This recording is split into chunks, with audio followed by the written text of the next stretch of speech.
नमस्कार बंधू भगिनींनो, आपल्या सगळ्यांचं सहर्ष स्वागत आहे स्वास्तिकम या माझ्या चॅनलवर। आपल्या सगळ्यांनाच माहीत आहे, मी माझ्या चॅनलवरती यल्लम्मा देवीच्या यात्रेसाठी जे गेले होते कोकुटनूरला, त्याचे बरेच सारे शॉर्ट व्हिडिओज टाकले, जेणेकरून जे पण यल्लम्मा देवीचे भक्त आहेत, जी माझी कुळदैवत आहे, इष्टदेव आहे, तिचे जितके पण व्हिडिओ मला बनवता आले ते बनवून मी आपल्या सगळ्यांबरोबर शेअर केले आहे। आणि भगवद्गीता जशी आहे तशी जे आपलं सुरू होतं त्याच्यातील पुढील कथा मी घेऊन आलेली आहे, तरी आपण सगळ्यांनी ती श्रवण करावी। आणि सगळ्यात आधी आपण सुरुवात करूया देवाला कर्पूर लावून।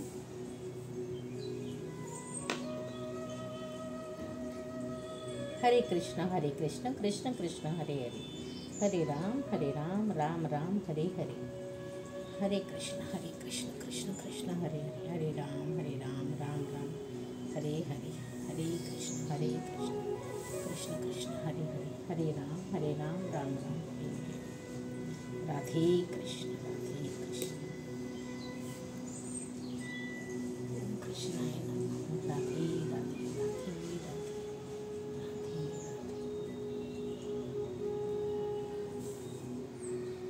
देवाला आपण नैवेद्य अर्पण करते।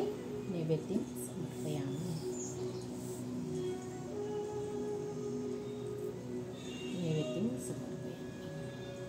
नैवेद्य समर्पयामि। चला मग आज पुढचं जो मजकूर आहे ते बघूया आपण। श्री गणेशाय नमः, श्री सरस्वतीभ्यो नमः। याच्या आधी आपण अर्जुन विषाद योग पूर्ण केलं होतं आणि आजचं जे आहे ते आहे अध्याय दुसरा, सांख्य योग।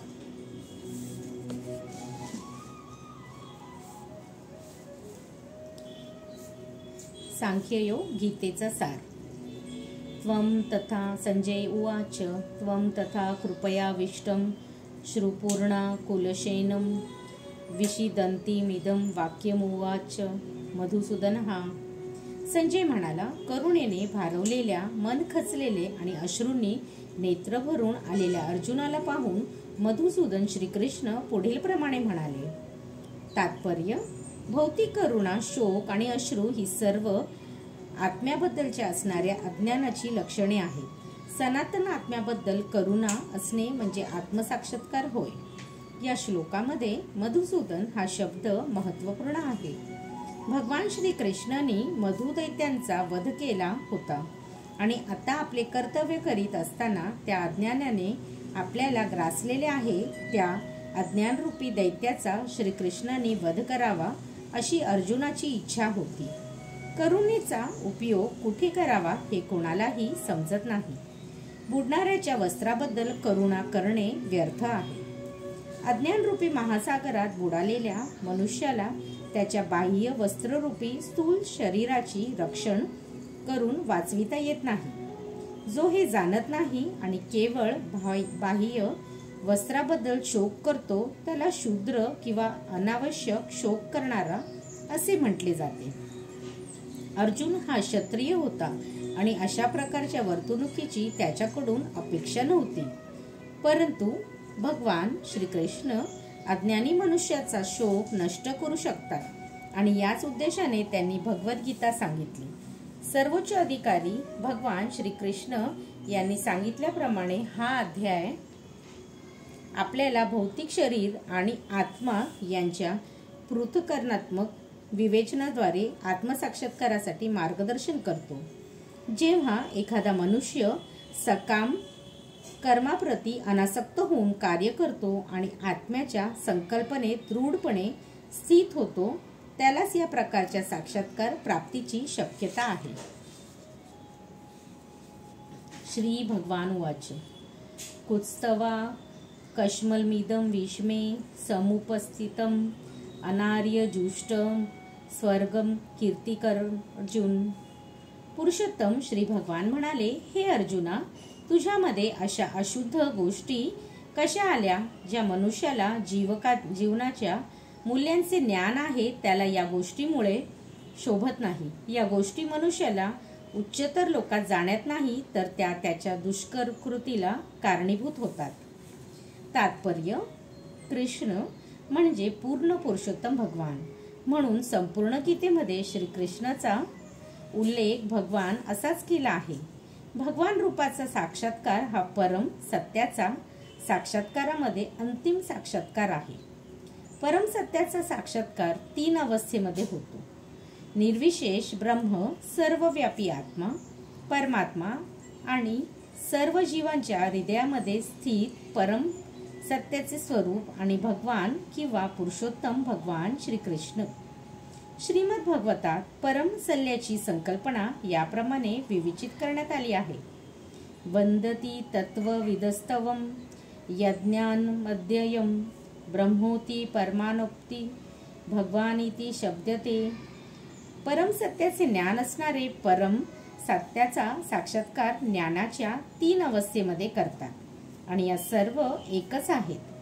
परम सत्याच्या अशा अवस्थांना ब्रह्म, परमात्मा आणि भगवान असे म्हटले जाते. ही 3 दिव्य स्वरूपे सूर्याच्या उदाहरणावरून स्पष्ट करता येतात. सूर्यालाही विविध प्रकारची 3 स्वरूपे आहेत. उदाहरणार्थ सूर्यप्रकाश, सूर्याचा पृष्ठभाग आणि प्रत्यक्ष सूर्यलोक. जो केवळ सूर्यप्रकाशाचे अध्ययन करतो तो प्राथमिक अवस्थेतील विद्यार्थी आहे. जो सूर्याच्या पृष्ठभागाला जाणतो तो अधिकच प्रगतावस्थेमध्ये आहे आणि जो सूर्यलोकामध्ये प्रवेश करतो तो सर्वश्रेष्ठ आहे. सामान्य विद्यार्थी जे केवळ सूर्यप्रकाश, त्याचे विश्वव्यापकत्व आणि निर्विशेष अशा द्वैद्यपमान प्रकाशाचे स्वरूप जाणण्यात समाधान मानतात, त्यांची तुलना परम सत्याच्या केवळ ब्रह्मस्वरूपाचा साक्षात्कार करू शकतात त्यांच्याशी करता येईल. तो जो विद्यार्थी आणखीन थोड्या प्रगत आहे तो सूर्यगोलाचे स्वरूप जाणू शकतो आणि त्याची तुलना परम सत्याचा परमात्म स्वरूपाचा साक्षात्कार करण्याशी करता येईल. आणि जो सूर्यग्रहाच्या अंतप्रदेशात प्रवेश करतो त्याची तुलना परमसत्याच्या साकार रूपाचा साक्षात्कार करण्याची करता येते. म्हणून सर्व प्रकारचे विद्यार्थी जरी परमसत्य या एकाच विषयाच्या अध्ययनात मग्न असले तरी भक्त किंवा ज्यांनी परमसत्याच्या भगवान स्वरूपाचा साक्षात्कार केला आहे ते सर्वश्रेष्ठ अध्यात्मवादी आहेत. सूर्यप्रकाश, सूर्यगोल आणि सूर्यग्रहातील आंतरिक व्यवहार एकमेकांपासून अलग करता येत नसले तरी 3 विविध अवस्थेमध्ये अध्ययन करणारे विद्यार्थी एकाच प्रकारचे नसतात. भगवान या संस्कृत शब्दाचे स्पष्टीकरण व्यासदेवांचे पिता महान आचार्य पराशर मुनी यांनी केले आहे. संपूर्ण ऐश्वर्य, संपूर्ण बल, संपूर्ण यश, संपूर्ण सौंदर्य, संपूर्ण ज्ञान आणि संपूर्ण वैराग्य यांनी युक्त अशा सर्वश्रेष्ठ व्यक्तित्वास भगवान असे म्हटले जाते. असे अनेक लोक आहेत जे अत्यंत श्रीमंत, अत्यंत बलवान, अत्यंत सुंदर, अत्यंत प्रसिद्ध, अत्यंत ज्ञानी आणि अत्यंत अनासक्त विरागी आहेत. पण कोणीही ठामपणे सांगू शकत नाही की त्याच्याकडे संपूर्ण ऐश्वर्य, संपूर्ण बल इत्यादी सर्व पूर्ण रूपामध्ये आहे. केवळ श्रीकृष्णच तसे ठामपणे सांगू शकतात कारण ते पुरुषोत्तम श्री भगवान आहेत. ब्रह्मदेव, भगवान शिव, नारायण किंवा कोणत्याही जीवाकडे श्रीकृष्ण इतके संपूर्ण ऐश्वर्य नाही. म्हणून स्वतः ब्रह्मदेवांनी ब्रह्मसंहितेमध्ये स्पष्ट सांगितले आहे की श्रीकृष्ण हेच पुरुषोत्तम श्री भगवान आहेत. त्यांच्या बरोबरीचे किंवा त्यांच्यापेक्षा श्रेष्ठ असा कोणीही नाही. तेच आदिपुरुष किंवा भगवान आहेत व गोविंद या नावाने जाणले जातात आणि तेच सर्व कारणांचे परम कारण आहेत. ईश्वरः परमः कृष्णः सच्चिदानंद विग्रहः अनादिरादि गोविंदः सर्व कारणं. भगवंताच्या गुणांनी संपन्न अशा अनेक व्यक्ती आहेत परंतु श्रीकृष्ण हेच सर्वश्रेष्ठ आहेत कारण कोणीही त्याची बरोबरी करू शकत नाही. तेच परमपुरुष आहेत आणि त्यांचे शरीर शाश्वत, पूर्णपणे ज्ञानमय आणि पूर्णपणे आनंदमय आहे. तेच आदिपुरुष श्री गोविंद असून सर्व कारणांचे मूळ कारण आहेत. श्रीमद भागवत सुद्धा पूर्ण पुरुषोत्तम भगवान यांच्या अनेक अवतारांची यादी आहे. पण श्रीकृष्णाचे आदिपुरुष श्री भगवान असेच वर्णन करण्यात आले आहे व त्यांच्यापासून अनेकानेक अवतारांचे विस्तार होतो. एते चांशंकला पुसहा कृष्णस्तु भगवान स्वयं इद्रादी व्याकुल लोक मुंडयंती युगे युगे. या ठिकाणी भगवंताच्या ज्या अवताराची यादी देण्यात आली आहे ती म्हणजे भगवंताची विस्तारित रूपे किंवा त्याच्या विस्तारित रूपांचे अंश रूपे आहेत. पण श्रीकृष्ण हे स्वतः पूर्ण पुरुषोत्तम भगवान आहेत. म्हणून परमात्म्याचे आणि निर्विशेष ब्रह्माचे उगमस्थान असणारे श्रीकृष्ण हेच पूर्ण पुरुषोत्तम भगवान परमसत्य आहेत. पूर्ण पुरुषोत्तम भगवंताच्या उपस्थित अर्जुनाचा आपल्या नातलगांबद्दल शोक हा निश्चितच अशोभनीय आहे आणि म्हणूनच श्रीकृष्ण कुतः म्हणजेच कोठून या शब्दात आपले आश्चर्य व्यक्त करतात. आर्य म्हणून जाणल्या जाणाऱ्या सुशिक्षित समाजातील व्यक्तींकडून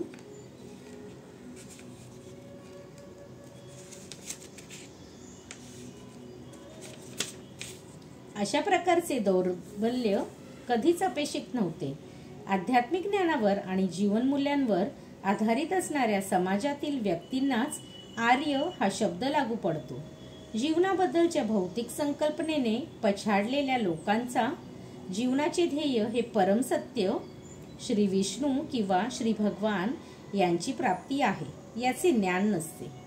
ते भौतिक जगाच्या बाह्यकारी रूपाद्वारे आकर्षित गेल्यामुळे त्यांची मुक्ती म्हणजे काय याचे ज्ञानच नसते.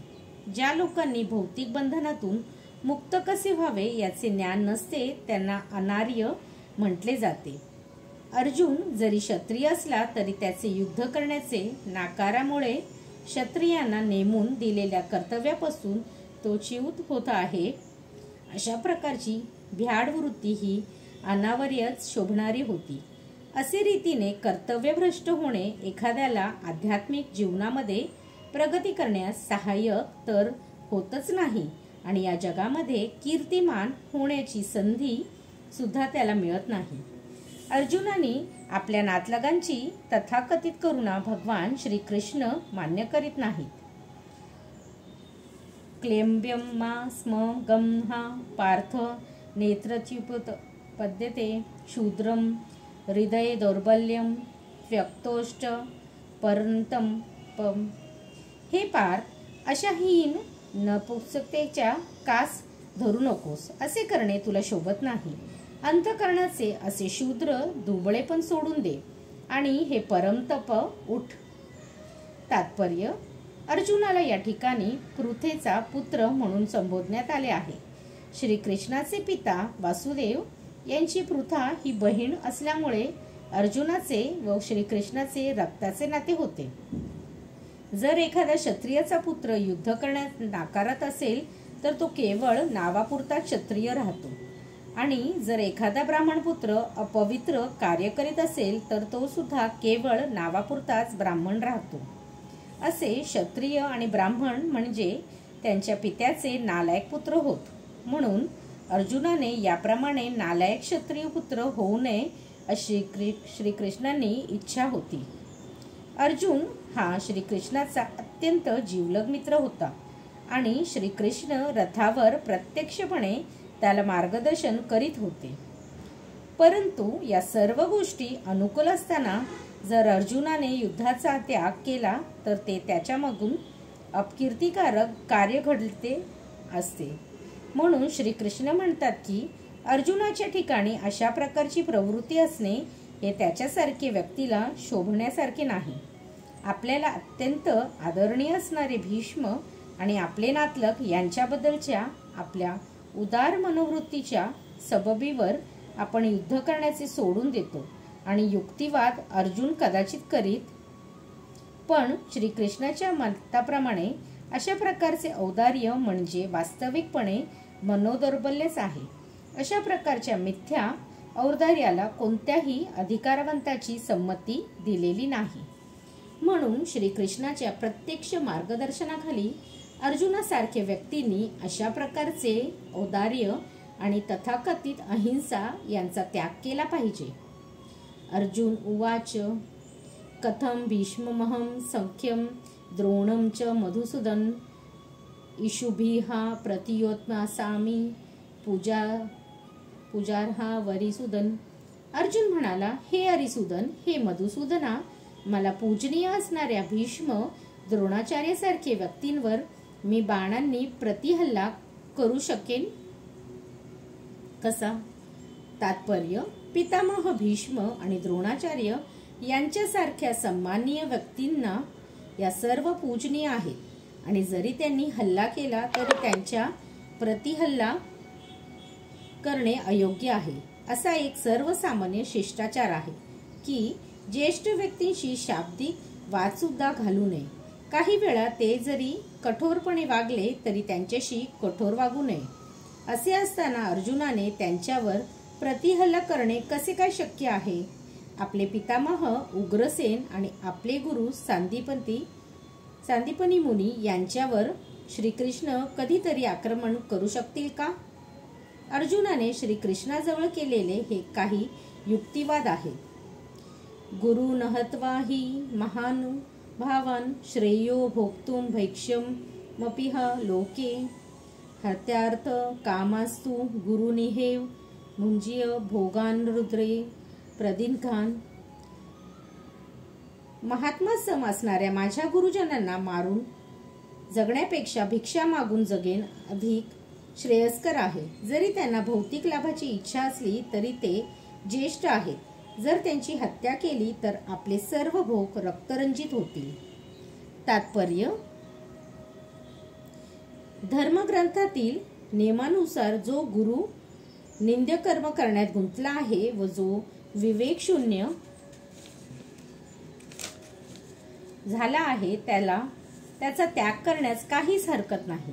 दुर्योधनाच्या आर्थिक पाठिंब्यामुळे भीष्म आणि द्रोणाचार्य यांना दुर्योधनाची बाजू घेणे भागच होते. वास्तविकपणे केवळ आर्थिक साहित्याच्या आधारावर त्यांनी दुर्योधनाची बाजू घेणे योग्य नव्हते. या परिस्थितीमुळे त्यांनी गुरु म्हणून आपली आदरणीयता गमावली होती. पण असे असले तरी अर्जुनाला वाटते की ते सर्वजण त्याच्यापेक्षा ज्येष्ठ आहेत आणि म्हणून त्यांची हत्या करून भौतिक लाभाचा उपभोग घेणे रक्ताचे माखलेल्या लुटीचा भोग घेण्यासारखेच आहे. न चैत्यदित्य कतरनो गरियो यदा जयम यदी वा नो जययुहा यानव हत्वा न जिजीविषाम सेवसिताः प्रमुखे धृतराष्ट्राः. त्यांच्यावर विजय प्राप्त करणे ही त्यांच्याकडून पराजित होणे या दोहांपैकी कोणती गोष्ट अधिक चांगली आहे हे आम्हाला कळत नाही. जर आम्ही धृतराष्ट्रपुत्रांची हत्या केली तर आम्हाला जगण्याची आवश्यकता नाही. तरी देखील युद्धभूमीमध्ये ते आमच्या समोरच उभे आहेत. तात्पर्य, जरी युद्ध करणे हे क्षत्रियांचे कर्तव्य असले तरी युद्ध करणे अनावश्यक आहे. हिंसा करण्याचा धोका पत्करावा ही युद्धापेक्षा भिक्षा मागून जीवन कंठावे हे अर्जुनाला कळत नव्हते. युद्धामध्ये जर त्याने शत्रूवर विजय प्राप्त केला नाही तर भिक्षा मागणे हेच केवळ त्याच्या उदरनिर्वाहाचे साधन होते आणि विजयाची ही शाश्वती नव्हती. कारण दोन्हीपैकी कोणताही पक्ष विजयी होऊ शकतो. जरी विजयश्री हातात माळ घेऊन वाट पाहत असली आणि तरी जर धृतराष्ट्रपुत्रांचा युद्धात मृत्यू झाला तर त्याच्या अनुपस्थित जीवन कंठणे अत्यंत कठीण आहे. अशा प्राप्त परिस्थितीत तो त्यांचा दुसऱ्या प्रकारचा पराभवच होतो. अर्जुनाने विचारात घेतलेल्या या सर्व गोष्टी निश्चितपणे सिद्ध करतात की तो भगवंताचा केवळ महान भक्तच नव्हता तर तो अत्यंत ज्ञानी आणि त्याच्या आपल्या मनावर व इंद्रियांवर पूर्ण संयम होता. राजघराण्यात जन्मला असूनही त्याची भिक्षा मागून जीवन कंठण्याची इच्छा म्हणजे अनासक्तीचे आणखीन एक लक्षण होय. हे सर्व गुण आणि भगवान श्रीकृष्ण यांच्या आज्ञेवरील त्याचा विश्वास दर्शवितो की तो खऱ्या अर्थाने सद्गुणी होता. यावरून सिद्ध होते की अर्जुन हा मोक्षप्राप्तीला सर्वथा योग्य होता. जोपर्यंत इंद्रियनिग्रह करता येत नाही तोपर्यंत उच्चार अशा ज्ञानावस्थेची प्राप्ती होण्याची शक्यता नाही आणि ज्ञान व भक्तीशिवाय मोक्षप्राप्तीची शक्यता नाही. भौतिक संबंधी विषयी अर्जुनाला पुरेपूर जाण होती, परंतु त्यापेक्षा कितीतरी अधिक पटीने हे सर्व आध्यात्मिक गुणविशेष त्याच्याकडे होते.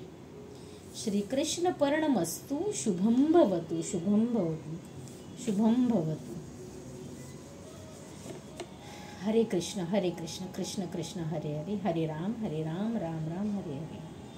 आपल्याला जर माझे व्हिडिओ खरंच आवडले असतील तर नक्कीच आपण माझ्या चॅनलला सबस्क्राईब करा, माझ्या व्हिडिओला लाईक करा आणि कमेंटमध्ये हरे कृष्ण कृष्ण कृष्ण हरे हरे लिहायला विसरू नका. धन्यवाद.